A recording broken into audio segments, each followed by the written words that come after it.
We're all about saving money, saving you money specifically, not just on sending your packages for the holidays, but just some good rules to have, good rules of thumb to keep when you're shipping anything to anybody you might love.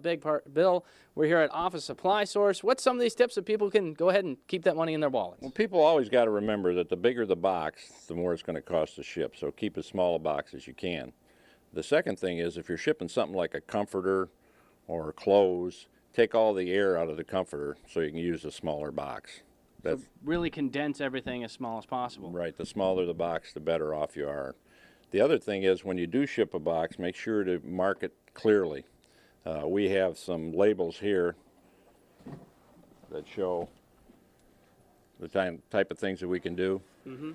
And the other thing that you want to be careful of, if you're using a used box, make sure there's no hazardous or flammable labels on it, because if there's hazardous, flammable labels on it, it'll kick right back.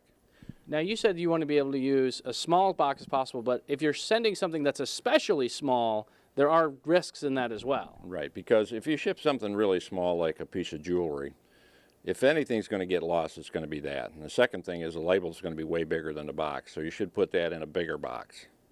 And when you're putting things in bigger boxes, I mean, the rates just kind of go up exponentially. So 10 by 10, and then 12 by 12, 14 by 14, those are pretty similar, but you do hit certain price points. Right. There's certain target sizes. If you take the length, the width, and the height, when you get over 50 inches, it starts bumping up. When you get over 40 pounds, it'll start bumping up.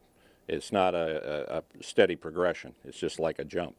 So a good rule of thumb would be under 50 inches and under 40 pounds, and that'll be the best rate to go. Exactly, exactly. All right.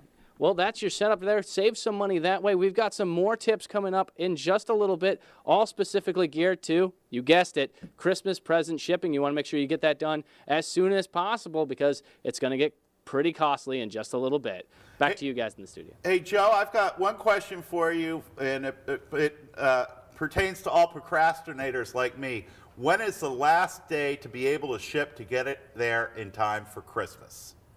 Well, let me ask Bill. Bill, what is the last day anybody could ship something to where it gets there for Christmas? Next Monday for the continental United States. But you got to remember that's all of the United States. If you're shipping like to Illinois or Indiana, you could probably still get it there Tuesday or Wednesday. All right, well, there you go, John. Whew! Before Monday. It's probably your best bet. But get it done as soon as you can. Couldn't hurt. Right. We're talking all things Christmas shipping, and you better get on it and do it soon. The deadline for shipping by ground may be the 17th, but Bill, people might actually want to ship a little earlier just in case, and why? Well, what happens if you get a bad weather up on the East Coast or you get a hurricane somewhere? You want to be able to get your packages there before that. You know, it's real important. You know, ship it a little bit early. So ship it a little bit early. And what if you're shipping in something that's like something like this? Somebody might be receiving this television as a gift, but you might want to actually keep the box. Why would you actually want to do that? Well, here's the thing. If you have a warranty problem with your monitor or your computer, flat screen TV, it's going to be real hard to find a box to fit that. So keep the box at least till it's out of warranty.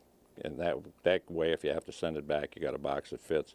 The good part about these type of packaging is this is made to fit the screen. And it's what the manufacturer recommends. So this would be the only box you need to know as long as you could pack it properly. But if you're missing this stuff, this is very kind of flimsy. Once you've seen one box, you've only seen really one box because you've got kind of a whole array of different thicknesses of cardboard that you need to keep in mind when you're going ahead and shipping stuff. Right. And this stuff's very thin. It's almost like paper. Right. That's the box we're looking at there. I cut the tab off it.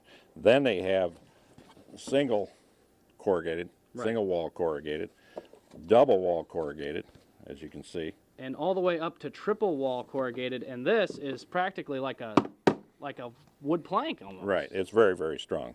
And basically single wall, you can handle packages 40 pounds and under. Double wall, you can handle packages, an item 80 pounds and under. If you go over 80, we recommend you use triple wall. All right, well, there's some good tips right there for all the Christmas shipping. Remember, Monday's the last day to ship by ground, but if you got the time to do it earlier in the week, you probably should take it. Reporting live for WNWO News, I'm Joe Galli.